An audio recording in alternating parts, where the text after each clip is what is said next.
sinabi ng NBI director, okay, na 8 sa 18 ex-Marines naka-assign daw sa isang opisyal pero ayaw sabihin ng director. So bakit? Surprise ba? Surprise. So eto mga kaloys, yung dating DDS, kay Secretary General ng PDP Laban ng kampo ng Duterte ay naging NBI. Tama ba yung pagpili ni Mrs. President or ni BBM dito? Eh syempre insider siya eh. 'Di ba? Marami na nag-comment, "Naku, insider ito tapos in-appoint bilang NBI, investigation to. Matindi ito." True enough, eto siya. Okay?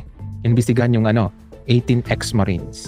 And meron na rin po kaming nauna pang sinabi na kanilang pinapahagingan na nakuha namin noong Friday po. Na sinabi na yung sa 18 yan, yung 8, hindi naman naka-assign kay Saldico, naka-assign sa kanya. Sa kanya. Diba? Ay, parang kanta yan. Sa kanya pa rin. Ganon. Sino po si kanya? Ay, hindi ko lang po pwede pang i-reveal. Okay, let's repeat. So, ayaw mo na niyang i-reveal mga kaloys. Bakit? Kasi nga, diba, para hindi mag-alagotesa itong sinasabi niyang 8. Take note mga kaloys ha. Sa 8, unang findings nila, kasi 18 ex-Marines. Pero ang unang finding, ano lang doon, 14 lang ang ex-Marines based on record. So, ibig sabihin yung 4, budol. Di ba? So, doon pa lang, magda-doubt ka na talaga. Bakit kailangan lang sabihin 18 ex-Marines? Pwede naman 14 ex-Marines plus, ganun. Bakit kailangan talaga lang buuin? So, wala, na-booking na ang script, di ba? Tapos, kung 14 lang ang ex-Marines, tapos ngayon, okay, sinasabi na 8 doon ay hindi kay Zaldico, ibig sabihin nun, majority ng mga ex-Marines ay hindi kay Zaldico. So, kanino? Diba? Pero may hint na tayo dyan mga kaloys, dahil nga, nag-analyze na tayo before, na may 2 tayong nakita na nag-guard kay Sara, di ba? Na, okay, huwag kang lumapit kay Sara, di ba? Namukhaan. Right? So, ito pala, hindi pala 2, 8. After doon, mga kaloys, di ba? Nag-analyze pa tayo doon sa video, okay, dito mga kaloys, na naging bodyguard ni Sara yung iba doon sa nagsasalita. Right? 2 ang nakita natin. So, ibig sabihin nun, bingo tayo dito. Right? Kasi sabi no 8. Pero ayaw niyang sabihin muna. Siguro sabihin niya kay Sara yan, baka di ba? Or baka ipagurgur na. Or baka mag-missing sa Mugueros na yung iba. Kung sasabihin ng NBI director na tauhan niya ni Sara. Nagets yung point ko mga kalis. Tama yung sinabi ng NBI. Ayaw mo niya pa. Pero tayo talaga the probability is very high na kay Sara talaga yan. Kasi nakita natin dito di ba? Na nag-guard kay Sara. At eto pa mga kaloys, may nag-post. Okay, I don't know kung totoo ito, pero ito yung analysis din niya. Okay? Information. Sa Twitter, ito yung mga kaloys. Ayan. Okay? So, ito kailangan to i-verify din ng NBI, di ba? Karamihan daw doon sa 18 ex-Marines ay Iglesia ni Cristo. Di ba naalala niyo mga kaloys? Ang Iglesia ni Cristo, di ba? Sabi nila hindi daw to pamulitika yung nila rally, pero pinakit nila si Aimee. Ang akala kasi nila, pag sabihin ni Aimee na nagdudruga yung kapatid at saka yung mga anak niya at saka yung buong pamilya niya, parang gano'n, kagagatin ng Pilipino. Hindi. Bakit? Few hours later, nag-alsabalutan sila kasi no effect.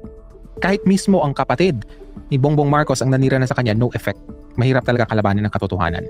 So dito mga kaloys, sinabi nung ay INC daw, so dapat i-verify din yan ng NBI. Diba? Tapos dito, number 6 daw, 6 daw ay merong kaso. Okay? And then, karamihan doon ay na-discharge dahil sa pagiging pasaway. At eto na nga, March 9 to, 2 bodyguard ni Inday. Pero sabi ng NBI, 8. Ayaw yung pangalanan si Sara pero alam na natin. Di ba? Tapos, isa pang allegation mga kaloys, yung asawa daw ni Sara na si Mans Carpio na involved. So, inanalyze din natin mga kaloys, bakit nag-import sila ng yung bato? Kasi mga kaloys, di ba kung titingnan mo yung mapa nga, in-explain ko na sa inyo, before, sa time ni Duterte, at yung sinabi ni Trillanes na Lord of Drugs daw itong si Digong, nagme-make sense kung basihan natin yung mapa sa Mindanao. Kasi nga, pag taga Mindanao ka, alam mo, 'di ba, yung narinig mo kung saan yung nagsusupply. Okay, karamihan sa supplier ay nandun sa Marawi. So ibig sabihin nun, competitor ng Davao ang Marawi. Malaki ang advantage ng Marawi kasi nga kung titingnan mo yung mapa ng Mindanao, nasa center siya. So kung distribution ang pag-usapan, cost ng distribution, talo talaga sila. So ibig sabihin nun, mas mura or kayang ipamura ng taga Marawi yung presyo kaysa Davao. Make sense? Kaya nung naging presidente, si Digong, sinira niya ang Marawi. 'Di ba? Yung katabi ng Marawi, Misamis Occidental, katabi yun sa mapa ha, sinira din. Para makontrol. Since wala nang supplier, pati yung sa Bilibid, 'di ba? Malaya na silang mag-import. Plus, tukhang, so tataas ang presyo. 'Di ba? So sino makinabang? Yung tagumbenta. So 300 million, kaya yun. 300 million each or 300 million sa kaya nila kasi 150 million nga a month, 'di ba, kay Kaufman sa ICC. Yan pa kaya to save Sara or mailoklok si Sara bilang presidente.